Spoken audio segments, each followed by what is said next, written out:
Hi, everyone. Welcome back to another edition of Take the Hill, where we talk about the human experience of leadership.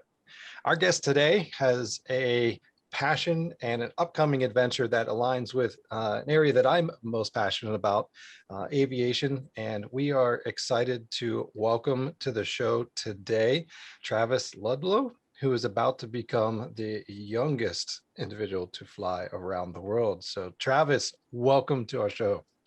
Hello, thank you for having me on your show. It's great. Wonderful. Dennis, welcome back. Hey, thank you, Patrick. Looking forward to this. Me too. So as we know, everybody begins at a young age with a passion for something, Legos and tanks and trains and tractors, computers. Well, for Travis, it was airplanes. And his passion started when he was 4 years old. And he was always reading, watching, or doing something related to aviation. And he took his first glider lesson at the age of 12. And eventually his goal, which actually came to fruition, was flew his solo on his 16th birthday, and then went on to pass all the ground exams with a half a year to spare before he moved on to completing his private pilot license. So for you, Travis, where did that love of aviation begin? Well, I think it's because I think it started when my mum used to always take me down to the airfield, local airfield. There was like a nice restaurant there, and when I was just a little kid, I'd stand and watch the planes, and every day I'd watch these planes take off, and I often found myself, I always want to go, after I was at school, want to go to the airfield, stuff like that. And then a lot of the time, if we went on holiday, I find the most exciting part of the holiday was just the flight to the on holiday. And I just found, being in the air, watching these planes, watching these machines all the time, it was so cool. And I really just thought, at first I didn't think it was a possibility for me. I thought, I'm not going to be able to be a pilot. But as you mentioned, it wasn't until I did a trial gliding experience that's how I thought, oh wow, this actually a possibility, I could do this. So that's really how my love for aviation really started, was just by being around aviation and then getting involved in it at a young age. Yeah. So were you able to do this on top of or during your normal schooling, or is this, how did you blend it all together? Because, as we know, growing up, our lives can be so busy these days. How did you stay focused on that passion? It's been difficult because I've been when I was doing my getting my private pilot's license, I was doing what we have here, GCSEs. They're pretty big exams we have here at school, and I was basically getting this, doing a pilot's license, and then so I'd write an exam, write a math exam or something like that. Then I'd go to the airport, do a flying lesson, and then I'd get next day do some sort of chemistry exam or something, then flying lesson. And then I remember one day I had it was like my final exam. The next day I had my my check ride for my flying, for my. So it got pretty intense, but it worked out, and it was good. So it was pretty impressive how I managed to get. I got pretty good grades, and I got a private pilot's license completed. So it was a challenge, but it was well done. Yeah. Yeah, Travis. As I said to you earlier before we even logged on, I don't have a lot of experience flying. Matter of fact, I'm afraid to fly. So. But I gotta say, you're a very, very talented individual. I can tell. I'm on your website, which we'll put in our post down below. But you're riding a unicycle. But I also see where you have, all these people who are backing you and individuals that are partnering with you. But how about the business end of it? Are you involved in the business end of it? Are you learning how to, with all the charities and your sponsors and everything? What's that experience been like? Yeah, that's been pretty difficult. With I've spoken to a lot of other people who've flown around the world who've got sponsorship. And that's really probably what, like, one of the hardest parts of this is you have to write emails and to all these people, all these companies. Some of them you wait for their response, they never respond. Some say no, which is actually what I like to hear, because it means I don't have to wait for them to respond. And then obviously every once in a while some of them say yes, and they'll help me out with something. So I did my instrument rating in the US with AeroGuard flight training in Phoenix. They sponsored me with that. But my dad is so I'm learning, but my dad is also, well, he's also learning, but he's helping me out with a lot of the sort of sponsorship and the money side of it, really, because I think that's taking a bit too it's a bit too hard for me to handle all of that around school at the same time, because I'm still at school right now. So yeah, it's difficult. So and it's really difficult even with my dad helping me. So so you're attending school face to face, or yes, yeah. So I do face to face school. Yeah. So let me tell you, or let me ask you. I'm sorry. What about the other your fellow classmates? Are they like envious of you? Or are they jealous? Or have you become a hero in their eyes? I'm not sure if they're jealous or envious, but they're they think it's really cool. They're all really supportive. The whole school is actually, all the teachers, they think it's awesome.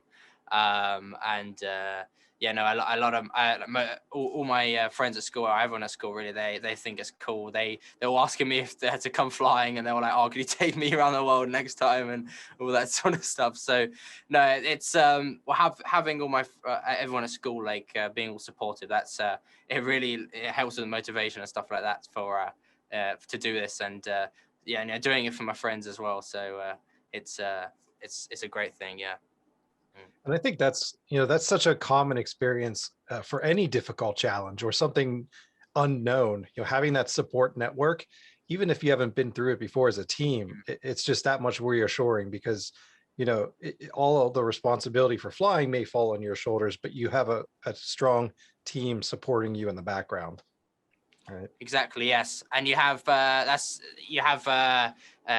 support teams. I have a support team called General Aviation Support. Egypt is actually the support team, and they help me out with all the legal stuff, all the getting into all the paperwork, getting into countries, all that sort of stuff, and as well as my dad on the ground with other the media sort of stuff, helping me out with that, and sponsorship, and the more help I get, the safer it actually is, and because it means I can actually concentrate on the flying, which is the bit that requires the most concentration.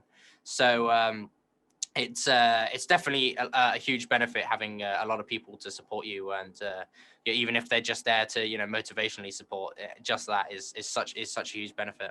Yeah.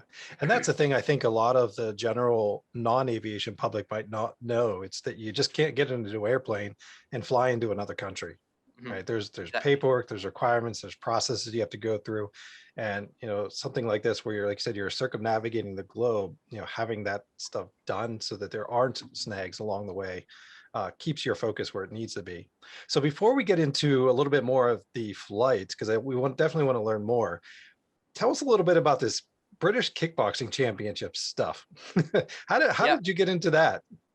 Well, I've been it really started actually. I was how old was I? I was probably about 4 years old, 5 years old, and we were. I remember. I kind of remember this vaguely.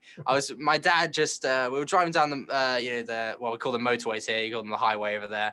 And I think there was some sort of advert for this kickboxing thing. And my dad was like, "Do you want to do this, Trav?" And I said, "Yeah, I'll do it. That looks really fun." And basically, I did it. I got addicted to it, and so from 4 years old, I was just basically training, and I became a black belt black belt kickboxer, and I fought for the GB team. yeah, it's and I won internationally in Italy, and which was really great. And but then it sort of died down a bit as I was preparing for obviously his flight around around the world flight. Um, it wouldn't really be a possibility, the amount of work that I'm already putting into it, to also do kickboxing at the same time. So it's uh, I'm glad that I've put a hold on it. But I definitely I'm going to go back to it when I'm older. So maybe not on an international level, but I'll definitely go back to it. And it's great fun doing that. Yeah. Fantastic. And I would imagine the collective experiences from either it's kickboxing, riding a unicycle, and everything else in some way has probably played a small part in moving you towards this vision of kind of what we're here to talk about today is the big trip around the world, right? Yep. So you're planning to leave, I think it's in May 29th. That's the date. Absolutely. So tell us about what you're doing and where you're going. Yeah, so the plan is I depart here in the UK, and I fly. First stop is to Germany. The whole route around the world is basically continually going east. So east, so Berlin, somewhere in Germany, probably Berlin, Poland, Moscow, and then basically takes me all through Russia. And the reason I'm going through Russia is, up until 2018, Russia didn't actually allow light aircraft to fly into their country. So all the other previous record holders, they had to fly around the world down. So they would fly down to the Far East, through the Middle East, down to the Far East. And then they would do two 15, sometimes 17-hour legs over the Pacific Ocean. So they'll go somewhere from, sometimes from Japan or whatever, to Hawaii, then from Hawaii to LA, which is a crazy long time because you look at the your 15 hours on one of these aircraft. The back is you're full of fuel tanks. There's some YouTuber who I know. He flew and he flew around the world, did this flight, and he's basically all cramped up in the front of the plane like this. The cockpit behind him is all like just full of fuel tanks, and the plane's like way over maximum takeoff weight. So they're being really careful, and they're worrying about, we're gonna have enough fuel if we make it. A tiny bit of headwind is enough to make them have to turn around. So, and the scariest bit is the point of no return. But flying through Russia, that eliminates that fact because I can land at all the airports in Russia. I don't have to do these dangerous legs across the Pacific with a single engine as well. I should say, if that one engine fails, you're ditching in the sea, which is really dangerous. So it's better to ditch over land. And then I go down to the States, and I'll basically be flying all around the States, building up miles, all that sort of stuff. The plan was to fly down to South America as well, and cross the equator at Ecuador. It might still be possible, but it's looking less likely because of COVID. I continue. If not, I continue zigzagging across the States. Then I go up to Canada, Greenland, Iceland, and then Scotland, and then back home. And that's the route of flight. Amazing. And talk about just your preparation right now. As we said, you're planning to leave on the 29th of May. So what is kind of your primary focus between now and departure? So the primary focus is just getting familiar with the aircraft, getting experience, making sure I know how to use all the equipment on my plane, like the the emergency radio beacons, all the life rafts, all that sort of stuff. Make sure I know what to do in the event of emergency. Getting used to the procedures in flying in other countries, and making sure that the aircraft is fit to fly around the world. It's definitely the aircraft needs to be ready. It needs to I'm not flying 15-hour legs over the Pacific, but I'm flying 4-hour legs over the North Atlantic, which is also a bit scary. Not as scary though, but so the aircraft has to be fit and ready for service, and it's pretty exciting. Yeah. Again, I don't know much about aircrafts, but I can understand you doing this for your own personal satisfaction. But what are some other things that that are kind of influencing your desire to fly around the world? What are some of the other things that are kind of pushing that? Yeah. So, well, I'm also doing it to inspire other people to follow their dreams. You know, I thought this would be impossible, and here it is now, becoming a reality, even in the middle of a global pandemic. And I'm just hoping that I can inspire people to do what they want to do, follow their goals, and also to help other people. You know, with my charity UNICEF, I want to raise money and support other people, and use it to make the world a better place, really. And again, with spread a message with the aircraft as well. It's a much more eco-friendly engine in the aircraft, so it's also spreading that message as well. Greener flight around the world. Nice. So what, in terms of just the process that you've gone through, what have you learned about yourself? That's a good question. Well, I think I've learned that I need to prepare more than I plan and prepare more than I originally thought I would have. I think I'm a under planner, maybe, is something to, but I've learned my lesson. I think I'm constantly just thinking of every single eventuality, which, I mean, I was already sort of thinking about that, but even more so now. And well, I think I'm not really sure what else. I haven't done the flight yet, really. I want to see how it changes me flying around the world. How much of a difference that'll make to me.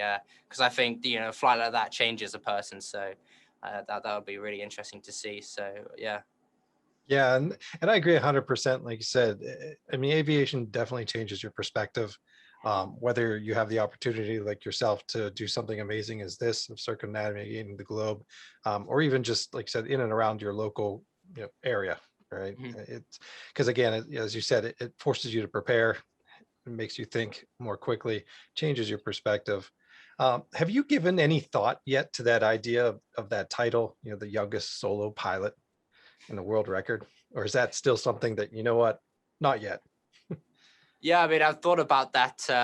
All I've really thought about is putting it in my Instagram and Facebook bio. Really, I haven't. And it's kind of crazy to think about. I mean, all I'm thinking about now is just the flying around, is just getting the flight done. I was talking to a past Earth rounder, and that was the exact same thought. He thought, "Oh, I've flown around the world. Now it's over. I don't even care about getting the title." I mean, I would like to get that title as well, but he really did it just for the flight. He didn't care that much about the title, and again, it's not really about the title. The experience is really what it's about, and helping other people. So I haven't really thought about what it's like to be what it's going to be like after. Yeah. I I don't want to bring a black cloud over this, but I gotta say I'd have to pack a lot of extra shorts if I was doing this, because of the fear factor. But I gotta say, how do you feel you're going to deal with? I mean, out in the middle of nowhere by yourself. To me, that sounds pretty scary, and especially at your age. How mentally, how have you prepared yourself to deal with maybe the loneliness, the fear, and all the kind of the negative things that are attached to doing something like this? Yeah, well, I mean, I found I can handle myself, pretty, being by myself for a long time. I'm fine doing that. I've known that for a while. But actually, the aircraft, it's fitted with satellite communications, so I can talk to other people while I'm in the. So I can talk to my friends and family on the ground, and other people while I'm flying. air traffic control as well is obviously so that's every pilot's if you're in the middle of nowhere, that's all you could talk to. I mean, the scariest part is the North Atlantic, where you're out of radio range of air traffic control, and all you can talk to is the boats below you or the airliners above you. So you have a problem. You have to ask the airliners above you for to tell air traffic control because the airliners, they're high enough altitude that they can reach air traffic control radios. So you have to tell them to ask to tell air traffic control about your problem. So it's pretty lonely, because you're just there talking to other pilots who are just sitting autopilot, comfortably with a first class meal in front of them, and here you are, across the Atlantic. So no, it's I feel I'm not really worried about the loneliness and stuff like that. I feel, because it's just that my average flight time is 4.5 hours. Longest flight time is 7.5, and that's in Russia, but in full radio contact with anyone, and so I'll be occupied, and I'll be I feel like being occupied wouldn't make the loneliness as bad. So I think it'll be okay. Yeah. Yeah, and then as you think about it too, I mean, in a journey like this, no doubt you're always going to be learning, right? And as you said, this is an experience, like you said, you haven't flown this before, and as a pilot, you're always going to be, reflecting what's happening next, right? And really keeping an eye on not just the aircraft, but yourself. So I have no doubt, like you said, you're always going to be, kept busy in some way, shape, or fashion. So as you think about your packing list, right, as we know, especially in a Cessna 172, and with the fuel in the back for certain legs, space, of course, is going to be at a premium. Mm-hmm. What's something that's going to be on your packing list that you have to have, whether it's a snack, a book, or anything that you're going to be bringing that maybe isn't on the big list that I'd have to say probably iPads and backup iPads.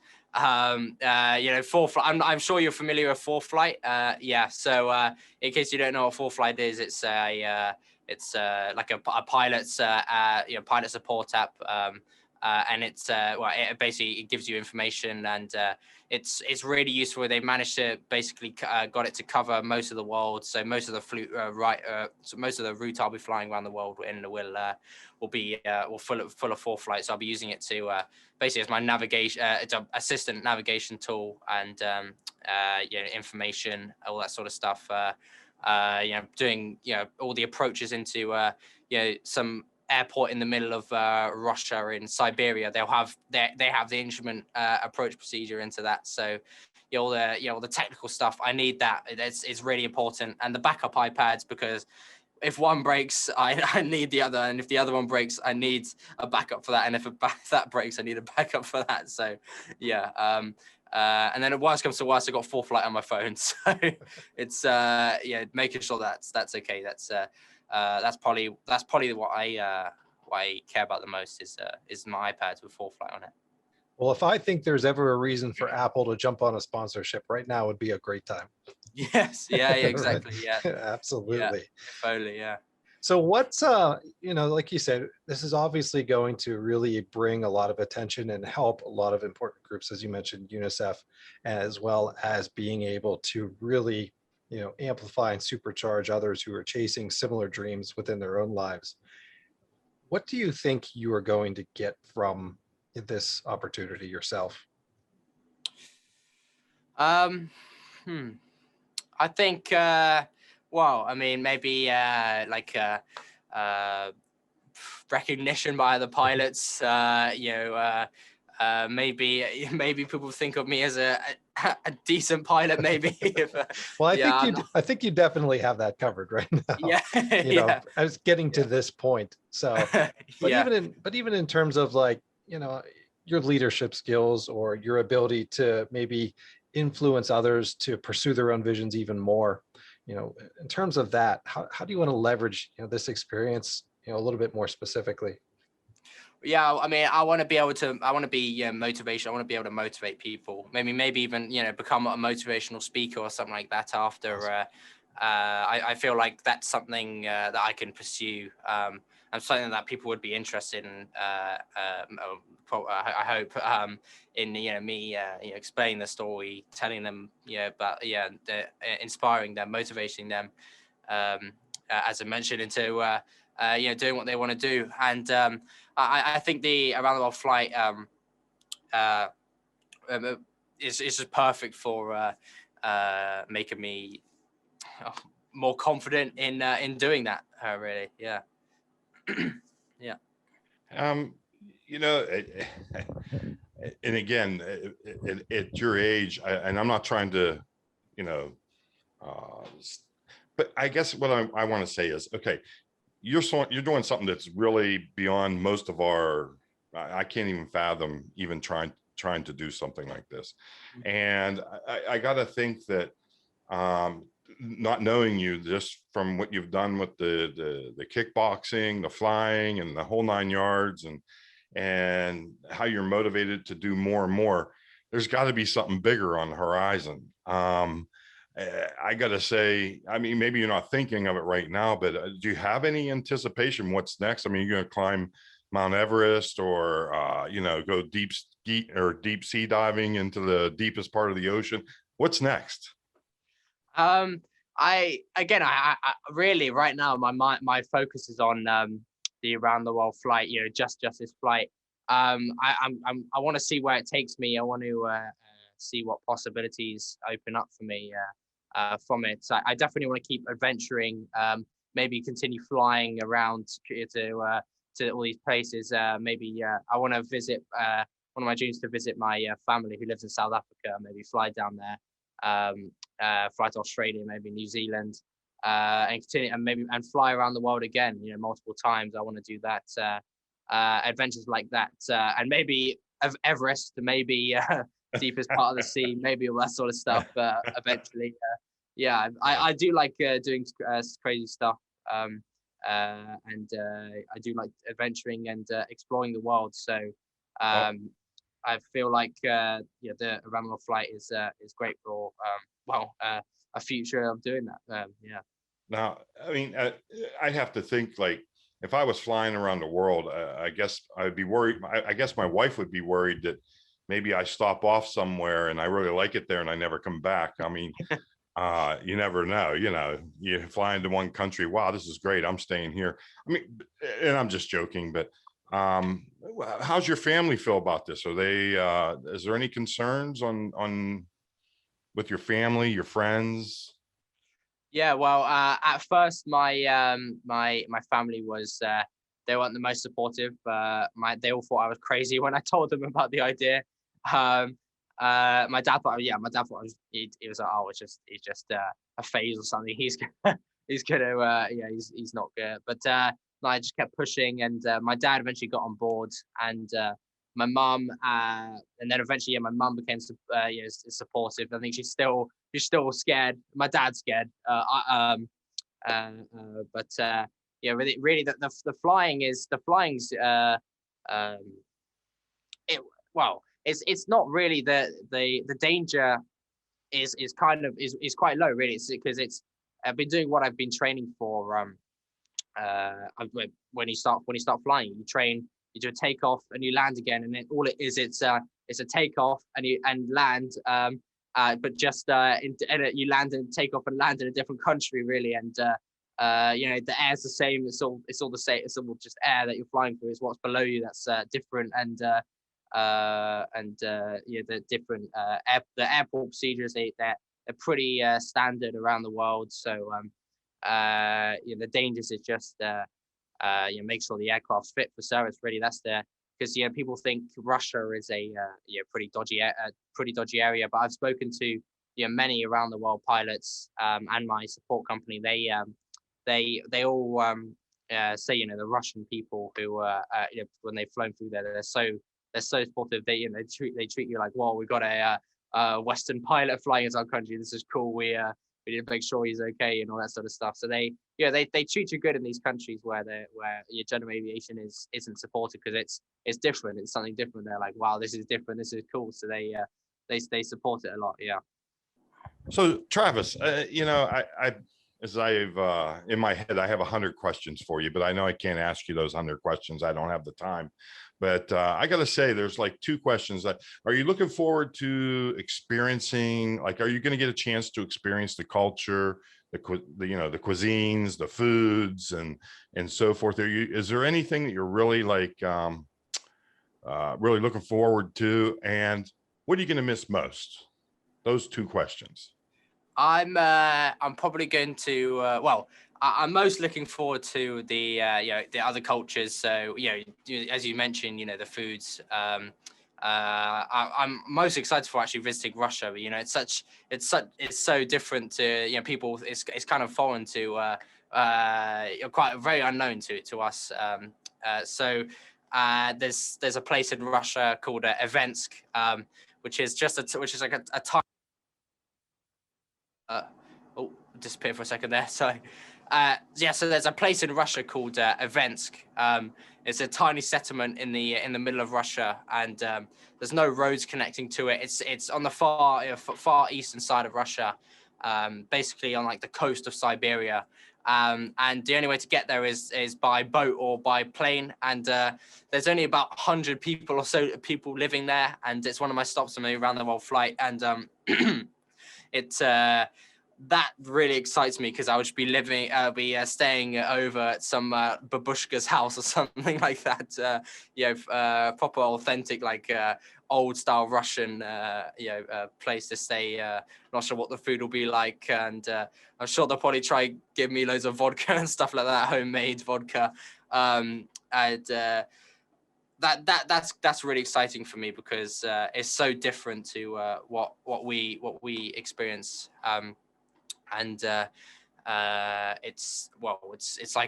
like visiting North Korea. It's like once in a lifetime sort of thing. Is so unexperienced. So yeah, it's pretty cool. Yeah, that's probably what I'm most looking forward to. And I think what I'm most gonna miss is my family. I'm gonna miss my girlfriend a lot as well.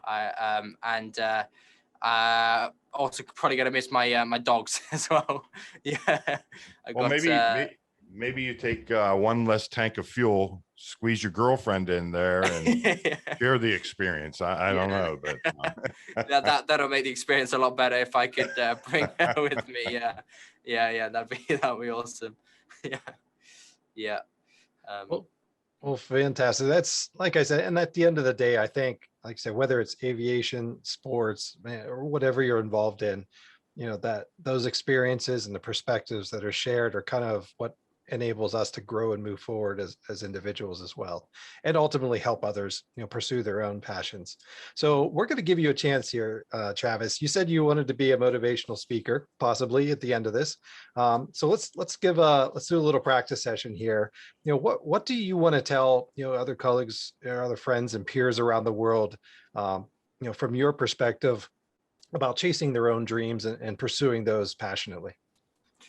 Yeah, well, I'd say no matter what people, no matter what people say, no matter if they put you down, just keep going for it. I had a lot of people who thought I was crazy when I first started flight training. They said that I was basically killing myself. It's the CFI, one of the CFIs that when I first started flying, the flying school, they said. Like 1 in 2 people die flying around the world, but actually it's like 2 or something people that have died flying around the world, like such a very small number, and it's so there you just need to make sure that whatever people say, just don't let that get you down. Just just basically continue pushing for your dreams. What they're saying is it's just that they're just there trying to get you down. I've had lots of experiences with that, and now here I am. I think they're just looking at me now, thinking, "Oh wow, okay, this is maybe I was wrong." And so it's just believe in yourself, and you'll always get there. And don't let anyone get in your way. Well, Travis, while we wrap up, I just again, you've been such an inspiration, and I'm sure that your goals, you're going to inspire many, many people with what you're doing. And I got to tell you, I'll be thinking of you while you're on your trip. And now that I know your website, you're probably going to keep that up to show where you're going to be and so forth. So again, I wish you well, the best of luck. And again, you've I don't know, your passion, you could see your passion, and you've influenced me, and I'm sure you're going to influence many, many people around the world. Thank you so much. Yeah, it's been great to talk to you guys. I'm hoping that you guys continue to follow my experience around the world, and my route around the world, and yeah, hopefully one day fly around your area, probably while I fly around the US. So yeah, it'll be it's going to be pretty exciting doing that. So yeah, thank you so much for having me on. It's been great talking to you. Yeah, thank you, Travis. And as Dennis said, aviation is something I'm really passionate about, and I'm already taking a look at the map to see how we can connect with you. And you're heading up the East Coast of the U.S. We'll certainly stay in touch, no doubt.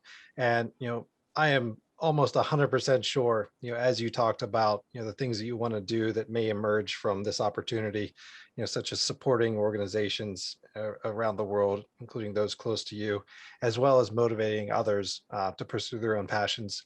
It's going to happen. And Yeah. like I said, I have no doubt, and you could see that emerging just from your own passion and excitement, and that's certainly going to be contagious for others as well. So in terms of just staying connected with you, could you share your website and social media?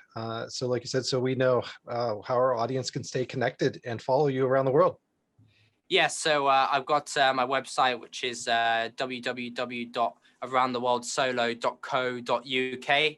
And for there, it's got all my information about the around the world flight, the route, sponsorship, how you can support me. And actually, I'm launching a new system where you can support me, like a sort of club where you get all these benefits if you support me with my around the world flight. And as well as that, that'll be available on my website for more information soon. It's called the Friendship Club, and as well as that, I've also got Instagram, which is Travis Ludlow _ around the world solo, and I'm also on Facebook with my personal profile as Travis Ludlow, and my Facebook page is Around the World Solo if you're interested in that. So basically, just search up Travis Ludlow on all these on all the and everywhere, and I'll show up. So that's basically how you can support me. Yeah. Well, I think you're off to a good start, because you're right. As soon as you put in your name, like, you're at the top of all the search engines. So you got something going on there already. So I like it. That's good stuff. Yeah. Well, again, like you said, thank you for joining us, Travis. I know it's late there. We really appreciate it. And like you said, we're glad to be a part of your journey and help spread your word of what you're doing. And like I said, we'll be sure to embed those contact points in our show notes.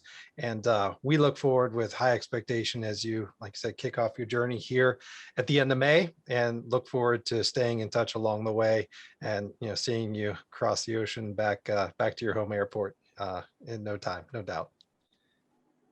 Yeah, well, thank you so much for having me on. It's been so much fun talking to you guys. It's great to expand what to let everyone know what I'll be doing, and inspiring other people. So thank you so much for finally talking to you guys. It's been really good, and hopefully talk again sometime. Another time. Yeah. Absolutely. And thank you, listeners, for joining us with Dennis and Travis, who, like I said, will soon become one of the youngest solo pilots to fly around the globe. So make sure you check into the show notes and follow along on his journey, because again, he's going to be doing some amazing things, not only on this journey, but as he moves forward with a no doubt exciting professional pathway ahead of him. So thank you.